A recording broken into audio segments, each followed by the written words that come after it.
அன்பான உறவுகளே, நான் எங்கே வந்திருக்கேன்னு தெரியுதா? எங்கள் வயலுக்கு வந்திருக்கேன். இங்கே பாருங்கள், எங்கள் வயலில்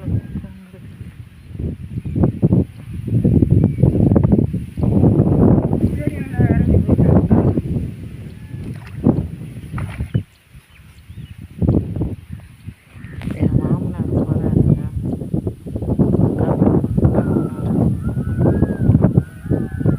வயலுக்கு வந்திருக்கேன். பூச்சி விழுந்துருக்கு. அதான் வயலை பார்க்குறதுக்காண்டி வந்தேன். ஏன்னா குமார் பேச்சை கேட்க மாட்டேன். நான் வந்து நேராக வயலை பார்த்துட்டு பூச்சி விழுந்துருக்கான்னு பார்த்தேன். வயலை இப்போ தான் சுற்றி பார்த்தேன். பூச்சி விழுந்துருக்குது.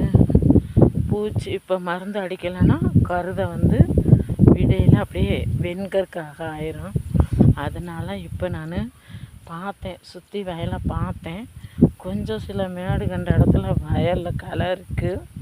அதை பறிங்கிறேன். அது என்னன்னாக்கா என்ன செய்யுதுங்குது. அப்படின்னு நம்ம என்ன செய்யுதுன்னு விட்டோம்னு வச்சுக்கோமே, நாளைக்கு இந்த எலி போய் ஏறி உட்காந்துக்கும். அந்த கலையில் உட்காந்துட்டு கருதை வெட்டி விடும்.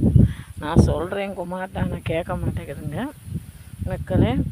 ஆனால் இப்போ பூச்சி மருந்து கண்டிப்பாக அடித்தாகணும். நான் நாளைக்கு வாங்கி அடிச்சிடுவேன் மக்களே. உங்களுக்கு இந்த விவசாயம் பிடிக்குமா என்னான்னு தெரியாது. பிடிச்சிருந்தா கமெண்ட் பாக்ஸில் கமெண்ட் பண்ணுங்கள். நான் எங்கள் வயலுக்கு வந்திருக்கேன். பாருங்கள். பாய். பிடிச்சிருந்தா சப்போர்ட் பண்ணுங்கள், சப்ஸ்கிரைபர் பண்ணுங்கள். ஓகே, பாய்.